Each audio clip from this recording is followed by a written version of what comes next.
Привет! Греция зимой? Звучит неожиданно, правда? Ведь для большинства эта страна ассоциируется именно с летними картинками. Но может ли отдых в холодное время года предложить что-то особенное? Путешествие без пляжа и жары – это новое приключение или пустая трата времени? В этом выпуске мы во всем разберемся, расскажем о плюсах и минусах отдыха вне сезон и, как всегда, будем фиксировать все наши траты. А вы сможете сами решить, стоит ли ехать или оставить страну античной истории и мифологии для летних отпусков. С вами Артур И Олег. И вы на канале Backpack Travel. Этот выпуск будет о Греции. Об истории и красоте, о легендах и мифах вечности, что живут здесь по всей стране.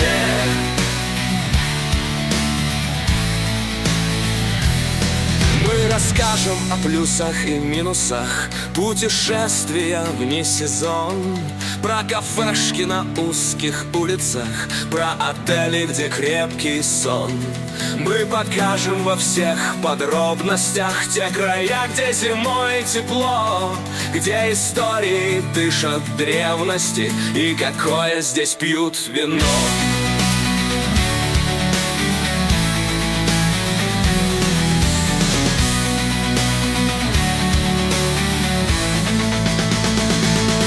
Будет много тут интересного, ведь на месте одном не сидим.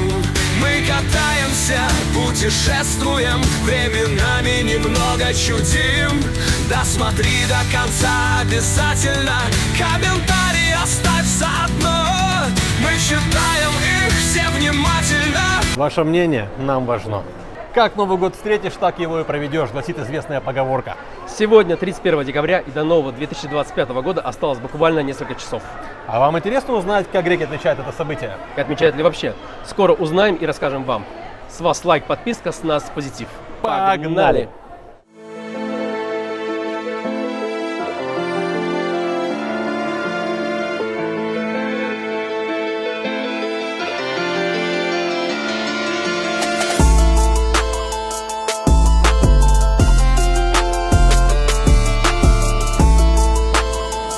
Добро пожаловать в Грецию. Кстати, до Нового года осталось меньше 2 часов.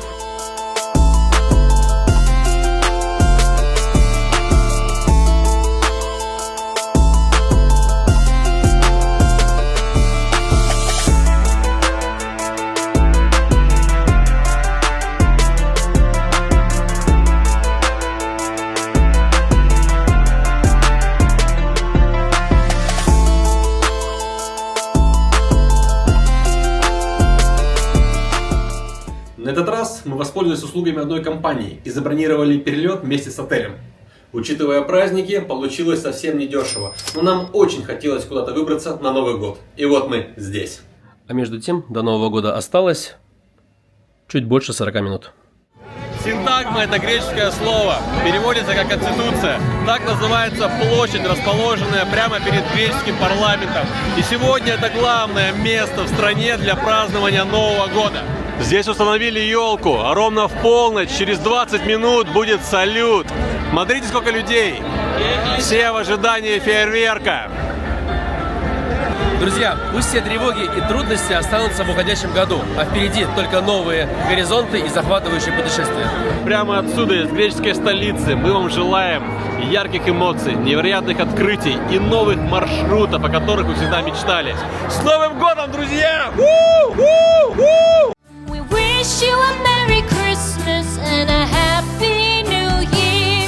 А тем временем греки намекают: пора, вы зачем сюда вообще приехали?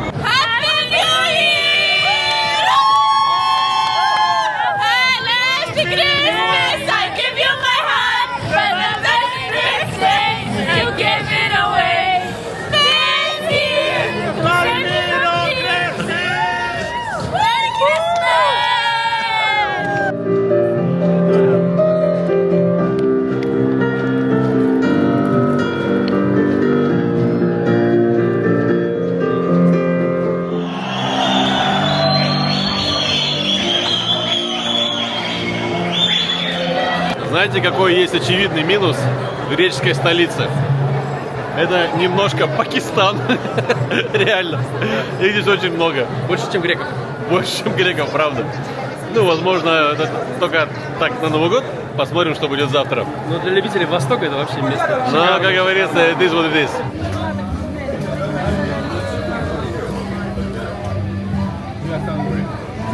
I wanna dance with somebody. I wanna feel the heat with somebody. Yeah, I wanna dance with somebody. With somebody who loves me. I wanna dance with somebody. I wanna feel the heat with somebody. Yeah, I wanna dance with somebody.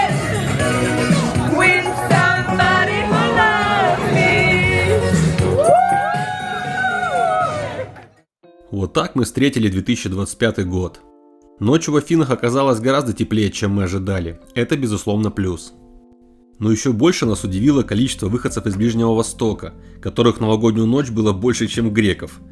Посмотрим, как будет днем. Надеемся встретить больше местных и довольных туристов. Так ли это, узнаем совсем скоро. Оставайтесь с нами. 1 января большинство музеев и археологических памятников по всей стране закрыты. Так что самое время погулять по городу и показать вам Афины глазами туристов, которые здесь впервые. А пока мы доедаем свой завтрак, посмотрите, как выглядит столица Греции 1 января.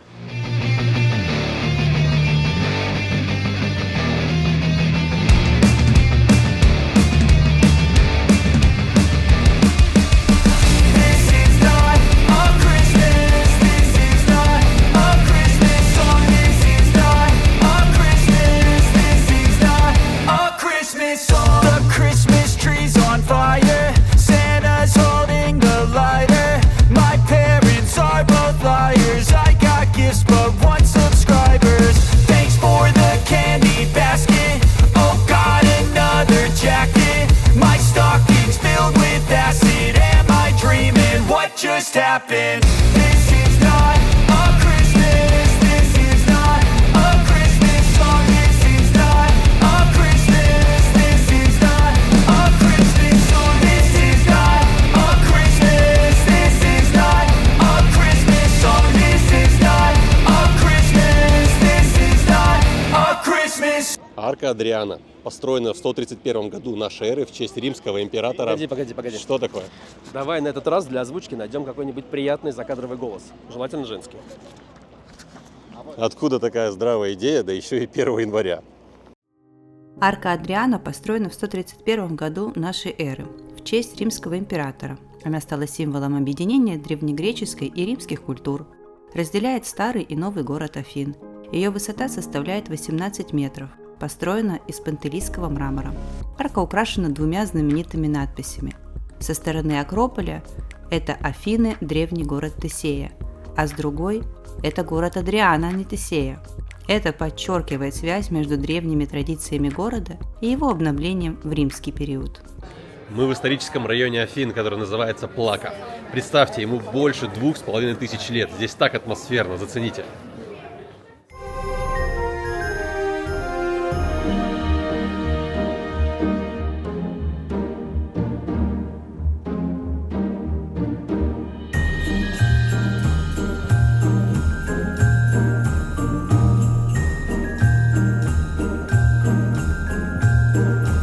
О, прикольно. Они пахнут ли нам здесь по пивку? Отличная идея, друг мой. Это национальный греческий напиток – узо.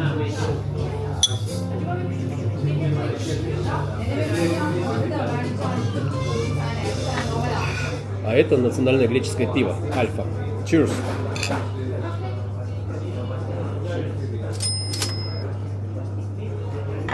Вкусно.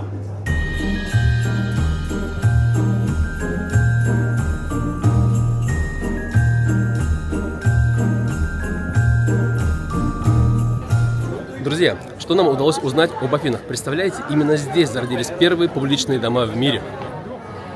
А еще в Греции коз больше, чем людей, особенно на островах. А из козьего молока готовят знаменитый сыр фета. Короче, Афины реально это город на холмах. Мы здесь перемещаемся все время то вверх, то вниз. Отсюда и одышка, сори. Но это того стоит. Посмотрите, какой офигительный вид.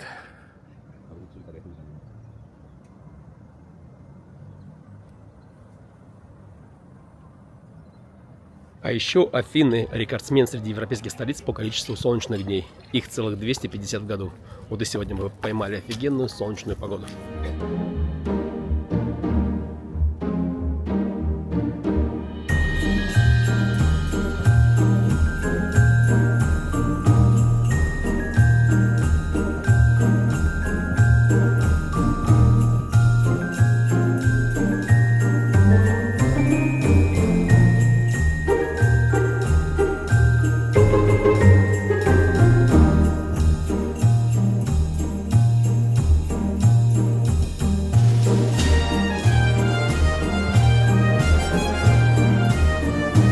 А это один из самых колоритных и атмосферных районов Афин. Называется он Псири. Посмотрите, как классно здесь все украшено к Новому году.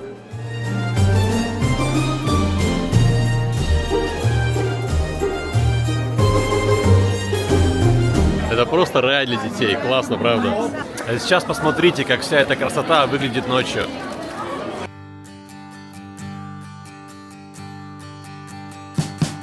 We wish you a Merry Christmas. We wish you a Merry Christmas. We wish you a Merry Christmas and a Happy New Year. The tidings we bring to you and your kin. We wish you a Merry Christmas and a Happy New Year. Ну что, друзья, сегодня мы посмотрим главную туристическую достопримечательность Афин, а еще посетим один музей, который не имеет никакого отношения к Древней Греции. Но для начала нужно подняться вот в эту вот гору пешком. Так что идем наверх, смотреть красоту и рассказывать об этом вам. Кстати, подписывайтесь на нас в соцсетях, где мы делимся интересными историями и моментами, которые не входят в выпуски. Hello. Итак, друзья, Афинский Акрополь. Как вы видите, сейчас здесь толпы туристов. Но у нас есть уникальные кадры этого культового места без людей.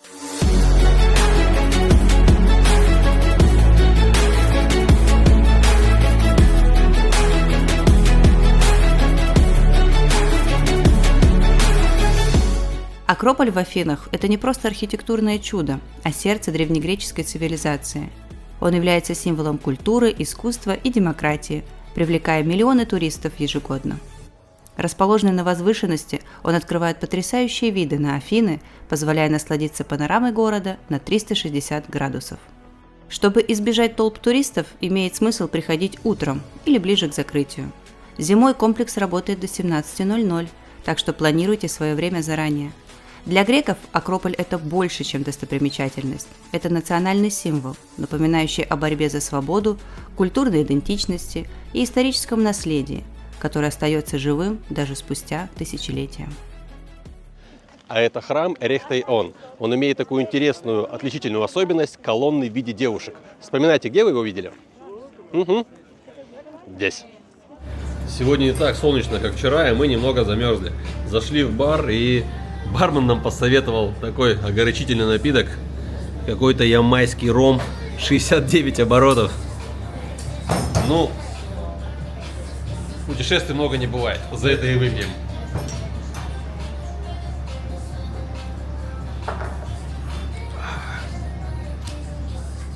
Он крепкий, но вкусненький. Пока гуляли там наверху на холме, нам посоветовали обязательно посетить новый музей Акрополя. И вот мы здесь. Вся эта очередь туда. Ждем. А сразу после пойдем в то место, которое не имеет никакого отношения к Древней Греции, как я уже говорил. Оставайтесь с нами, скоро все узнаете. Заплатили за билеты 20 евро с человека, представляете? В 2 раза дороже, чем Акрополь. Но надеемся, что здесь интересно. Посмотрим. Кстати, в музее можно взять бесплатный аудиогид на 2 часа. Правда, только на английском языке. Новый музей Акрополя был торжественно открыт 20 июня 2009 года. Его предшественник, расположенный на вершине Акрополя, работал с 1874 года, но со временем перестал справляться со своей задачей. Площадь 800 квадратных метров просто не могла вместить все найденные артефакты. Именно тогда греческое правительство приняло решение построить новый музей. Его общая площадь – внушительные 25 тысяч квадратных метров, из которых 14 тысяч отведены под выставочные залы. Кстати, вести фото и видеосъемку внутри разрешено не везде. Но когда это останавливало наших героев? Используя эти же билеты, можно пройти под музей и посмотреть здесь раскопки древнего города. Вскоре после начала возведения нового музея было сделано неожиданное открытие, которое потребовало пересмотра плана строительства. Во время раскопок были обнаружены древние улицы, дома, магазины, а также множество артефактов, таких как мозаики, керамика, фрагменты фресок и статуи, относящиеся к периоду классической и римской эпохи. Эти находки оказались настолько значимыми, что археологи и строители приняли решение интегрировать их в проект музея.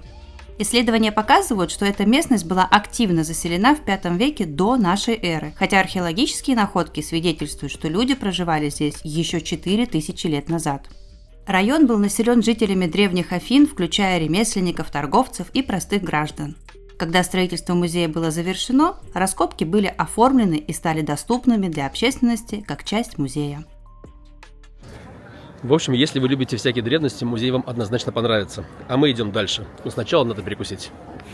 Когда твой Кент не умеет наливать пиво.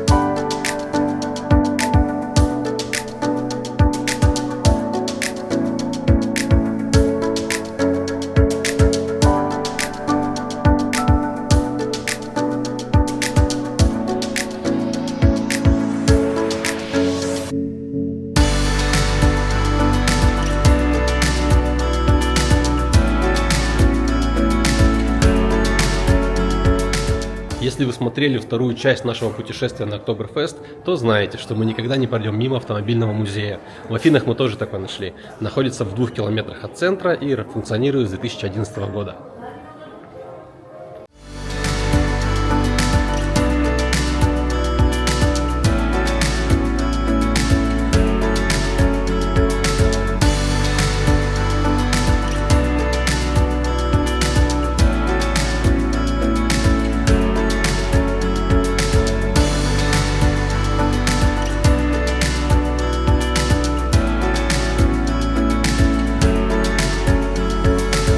Музей был открыт в марте 2011 года. Коллекция насчитывает около 300 автомобилей, из которых 110 постоянно доступны для просмотра, а остальные хранятся в запасниках музея, реставрируются, участвуют в выставках, специальных мероприятиях или временных экспозициях. Любителям эксклюзивных и раритетных автомобилей это место точно придется по душе.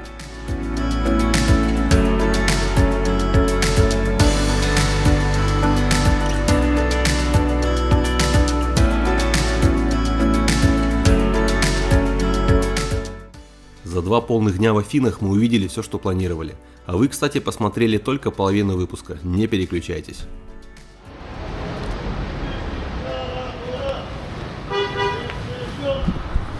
Отличная погода в Афинах в начале января, не так ли?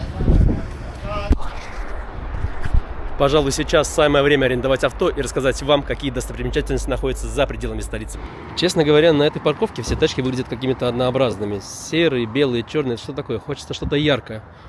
А это что блестит, как изумруд на солнце? Ё-моё! Артур, Артур! Иди сюда скорее, я нашел нам тачку.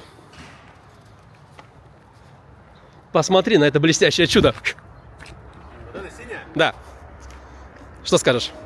Ну ничего, норм, клиренс высокий, цвет интересный. Is it possible to rent this car?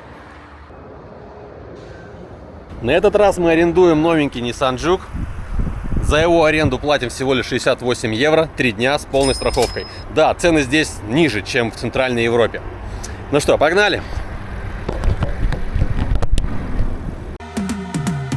Cause I've been living life right like I could just die any minute. Going for a ride down the side, PCH country limit. I don't need a guide, follow lights, take me where I wanna visit. Are you alive?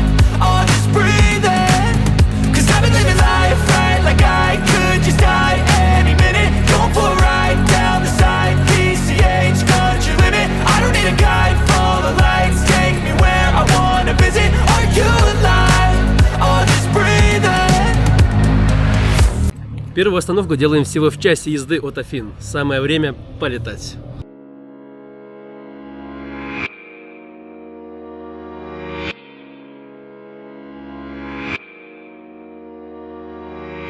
Судоходный Коринфский канал соединяет Ионическое и Эгейские моря. Он буквально отделяет Пелопоннесский полуостров от материка. Был открыт для судоходства в 1893 году. Длина канала составляет 6,4 километра, глубина до 8 метров, высота стен до 79, благодаря чему проход по нему выглядит впечатляюще. Но сегодня канал в основном используется для туристических круизов и небольших судов, так как из-за недостаточной ширины и сильных течений он не подходит для крупных кораблей.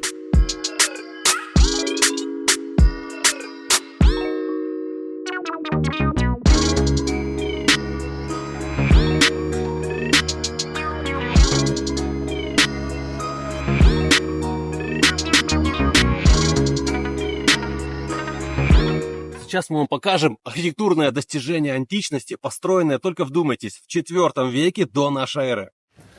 Входной билет стоит всего лишь 6 евро с человека. Ну что, готовы увидеть древний шедевр? Театр Эпидавра – один из самых хорошо сохранившихся древнегреческих амфитеатров. Он был раскопан в XIX веке. Его вместимость более 14 тысяч человек. Зона для публики разделена на две секции – нижнюю, построенную в IV веке до нашей эры, и верхнюю, добавленную 2 столетия спустя. В наши дни здесь проводится Эпидаврский фестиваль, где ставят древнегреческие пьесы. Ведь театр и сейчас сохраняет свою уникальную акустику. Если стоять в этой точке, говорить негромким голосом, в любом месте наверху амфитеатра должно быть хорошо слышно. Сейчас мы это проверим. Олег, подними правую руку, если ты меня слышишь. Серьезно? А если вот так вот? Так, опусти правую руку. Прикольно, работает. Он сказал, подписывайтесь и лайкайте, если вы вдруг не услышали.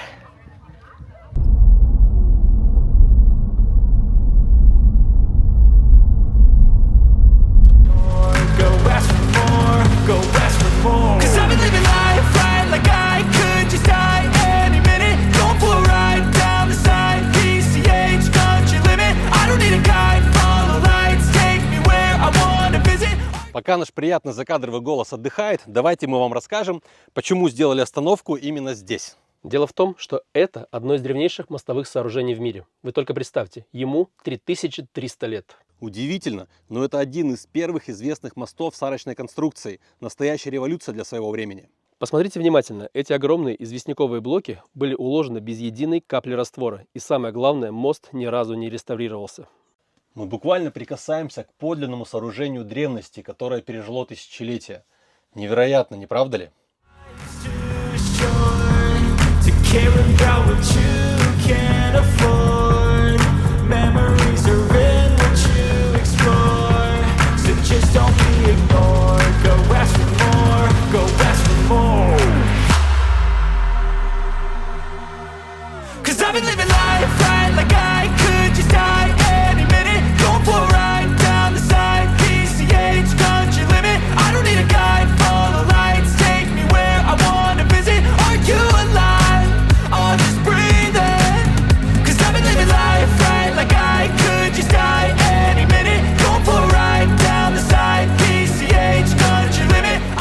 Тем временем наши путешественники сделали остановку в городе Навплеон, который в 1828 году стал первой столицей независимой Греции. Сегодня это город крепостей, венецианской архитектуры и романтических узких улочек. Изначально ночевка планировалась именно здесь, но в последний момент путевой архитектор все переиграл.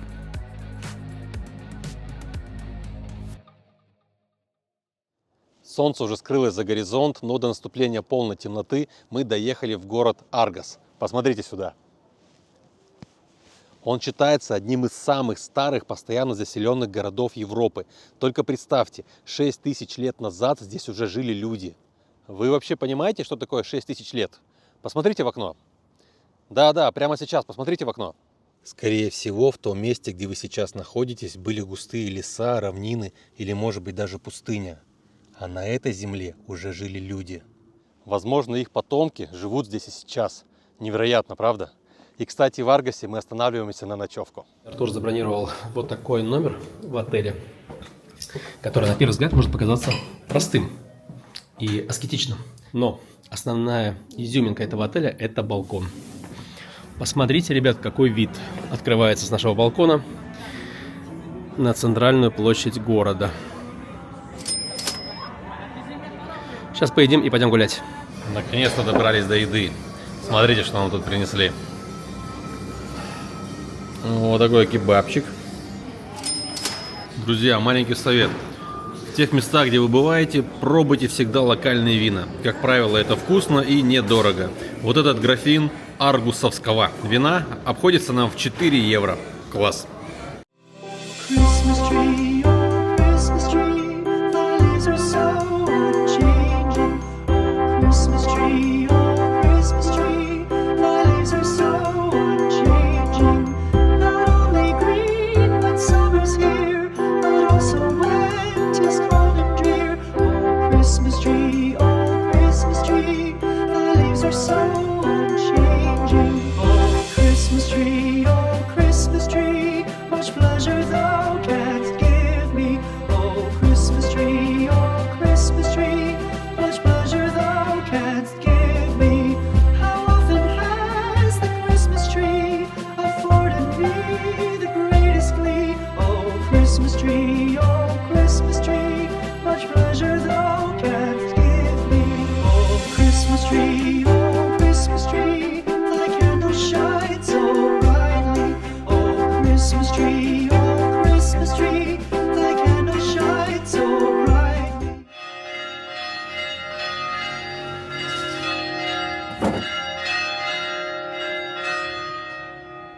Доброе утро, мир! Мы готовы ехать дальше.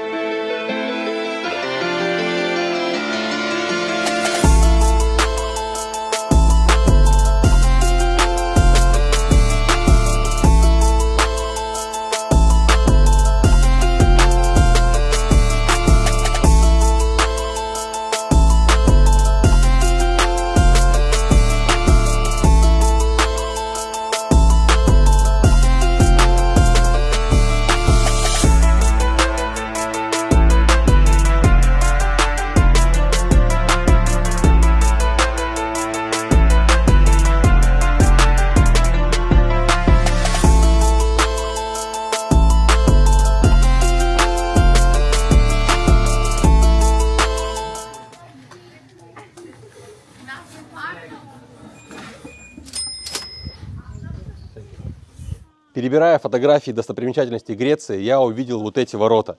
Их массивные камни и силуэт львов словно приглашают вглубь тысячелетий. Мне сразу захотелось прикоснуться к этим массивным стенам, ведь им уже больше 3000 лет. Давайте узнаем немного больше об этом месте. Микены – древний город, связанный с легендарной эпохой Троянской войны. Датируется вторым тысячелетием до нашей эры. Он дал название целой цивилизации – Микенской. Раскопки здесь начались в 1876 году, и с тех пор Микены не перестают удивлять археологов. Сегодня этот памятник входит в список всемирного наследия ЮНЕСКО. Интересно, что даже спустя века город не теряет своей загадочности. До сих пор остается тайной, как микенцы без строительных лесов возводили массивные стены и передвигали каменные блоки, некоторые из которых весят до 120 тонн. Древние греки считали, что такие гигантские конструкции могли построить только циклопы, мифические одноглазые великаны. Как сказать, какой твой любимый фильм, не произнося его название? Гектор!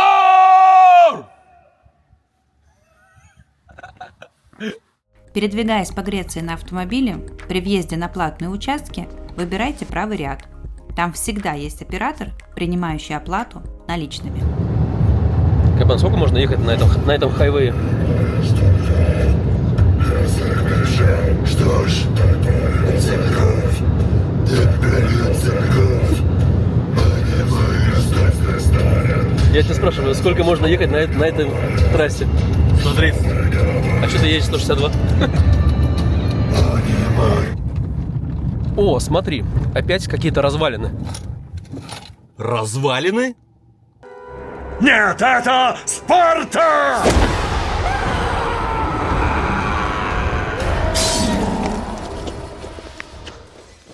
Наверняка многие из вас смотрели фильм «300 спартанцев», верно? А знаете ли вы, что история о мальчиках, которые забирали из семей, чтобы сделать из них воинов, реально? По строгой системе их обучали военному делу и жизни в суровых испытаниях. Отсюда и пошло выражение «жить в спартанских условиях». К 20 годам они становились воинами, но оставались на службе до 60. История о царе Леониде и его 300 воинах, которые насмерть сражались с персами в битве при Фермопилах, также правдива. Это событие произошло в сентябре 480 года до нашей эры. Спарта избегала роскоши и даже не строила крепостных стен. Ее защитой была армия. Сегодня руины древней Спарты напоминают нам о ее былой славе. А еще здесь по всему городу растут мандариновые деревья. Смотрите, это только малая часть центральной аллеи.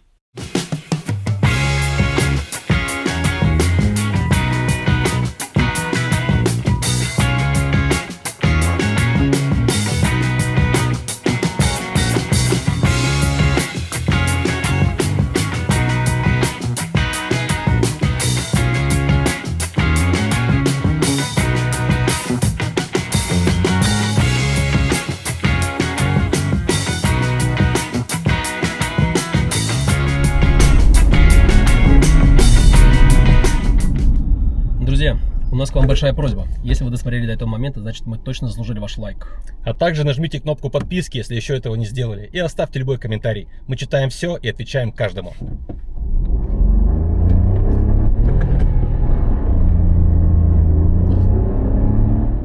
Если вы смотрели третью часть нашего путешествия на Октоберфест и выпуск про Сербию, то точно знаете, мимо каких достопримечательностей мы никогда не проедем.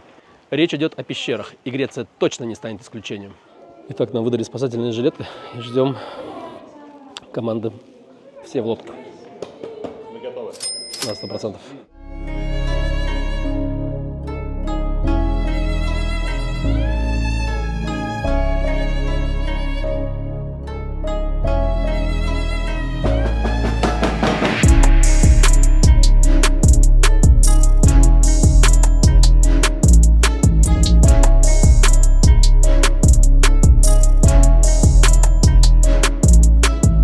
Пещеры Дирос находятся на юге Пелопоннесского полуострова. Хотя местные жители знали о них с древних времен, первые научные исследования начались в 1949 году. Общая длина пещер превышает 15 километров, но для посещения открыты только 1,5. Глубина достигает 80 метров ниже уровня моря. Температура воздуха внутри круглый год составляет 18 градусов, а воды около 12. В пещерах были найдены останки первобытных людей, инструменты и керамика, что подтверждает их обитаемость около 6000 лет назад. Экскурсия проводится по воде на небольших лодках в течение 25 минут. Затем проходит пешая прогулка. Несмотря на несезон, нашим любителям приключений пришлось ждать около часа, чтобы попасть внутрь. Так что закладывайте минимум 3 часа на посещение этого уникального места.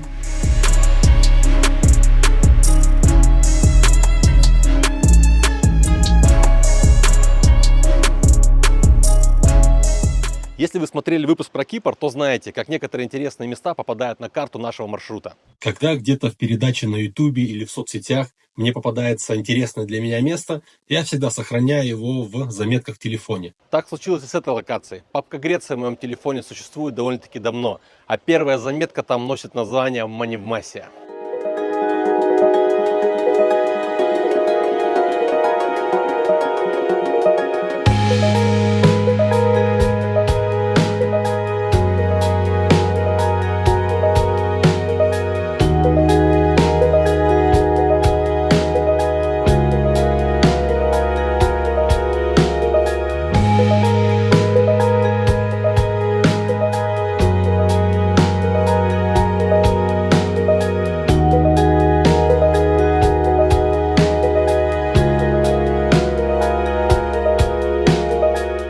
Этот сказочный город-крепость был основан в 583 году. В средние века он был важным торговым и военным центром. Прошел через множество сражений, но никогда не сдавался без боя. И, кстати, ударение в названии ставится на последний слог – Маневмасия. Но давайте закроем глаза на эту ошибку, ведь наши путешественники больше ориентируются на карты, чем на ударение. Котики, вы даже не представляете, в какой красоте живете. Вам сказочно повезло. Мы вернулись в Спарту. Будем ночевать сегодня в настоящем греческом доме. Здесь есть своя парковка, небольшой сад, одна комната, вторая комната, кухня, Ванна, туалет даже со стиральной машиной. И обеденная зона, совмещенная с залом.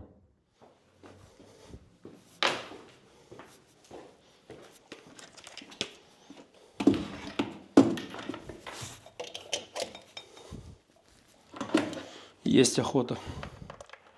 Пойдем заценим местную кухню. Можно. Я бы съел стейк прожарки medium well.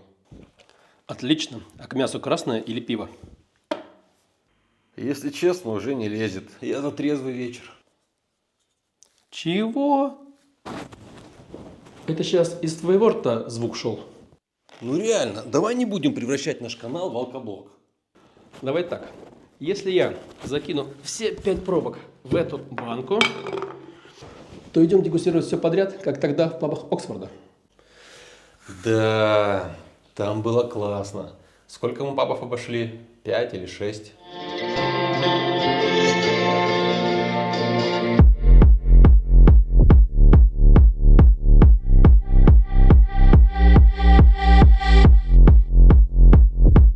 Шесть точно. Ну что, согласен? Окей, но если промажешь хотя бы одну, оба пьем фруктовый чай. Идет. Ну что, погнали?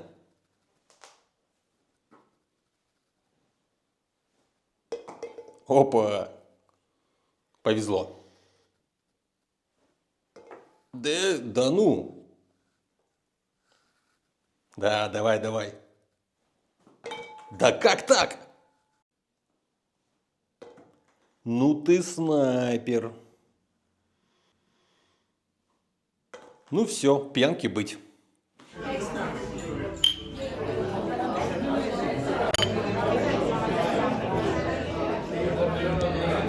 We wish you a Merry Christmas.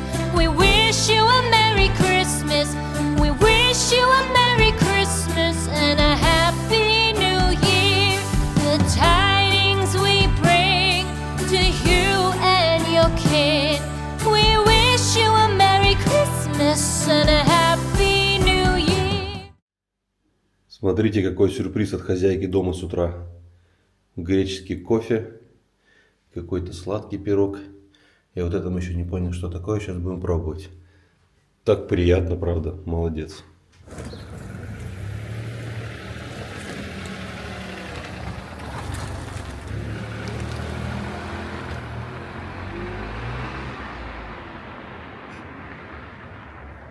А знаете ли вы, где проводились первые Олимпийские игры в мире?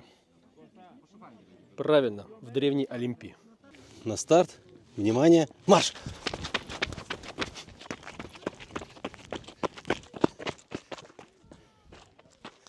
Произошло событие в 776 году до нашей эры. И на этом стадионе проводились соревнования по бегу. И нам очень фартит, потому что сегодня воскресенье, и именно в этот день вход бесплатный. Билеты все равно нужно получить в кассе, но при этом ничего не платишь. А так входной билет стоит 6 евро с человека. Это потому что мы фартовые. Да. А я еще хочу отметить, что мне очень понравилась Греция с точки зрения пилота дрона.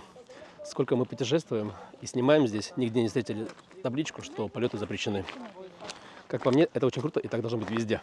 Именно здесь находилось одно из 7 чудес света – статуя Зевса. Ее высота достигала 12 метров. К сожалению, в V веке нашей эры она была разрушена.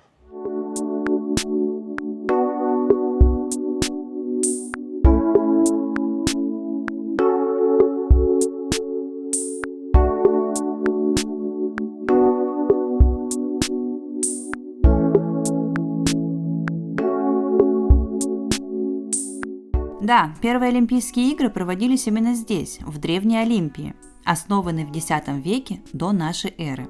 Участие могли принимать только мужчины. Состязания проходили каждые 4 года. Эта традиция дошла и до наших дней. В 393 году нашей эры римский император Феодосий I, укрепляя христианство и борясь с физическими ритуалами, запретил проведение игр, после чего Олимпия постепенно пришла в упадок.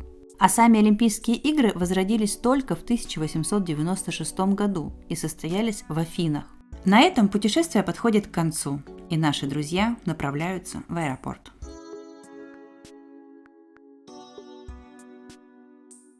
По дороге в аэропорт мы заехали в один придорожный магазин, чтобы купить вкусняшек домой. Смотрите, сколько мы всего тут набрали. Сыры, колбасы, какие-то мармеладки местные, шоколад, оливки. Вот это все обошлось в 64 евро. В аэропорту стоило бы явно дороже. Греция зимой? А есть ли в этом смысл? Если ваша цель – это осмотр достопримечательностей без толп туристов и изнуряющей жары, то смысл точно есть, ведь в январе здесь очень комфортная погода. Поездка на автомобиле по Пелопоннесскому полуострову произвела на нас гораздо большее впечатление, чем Афины, но исторические памятники столицы определенно заслуживают внимания. По дорогам Греции мы проехали 1144 километра. Путешествие обошлось в 2750 евро, соответственно 1375 на каждого. Интересные детали? Нажмите паузу прямо сейчас. Ну и в завершение цитата. Как только подхватываешь лихорадку путешественника, ты уже не можешь от нее излечиться и будешь заражен ей до конца жизни. Майкл Пеллин.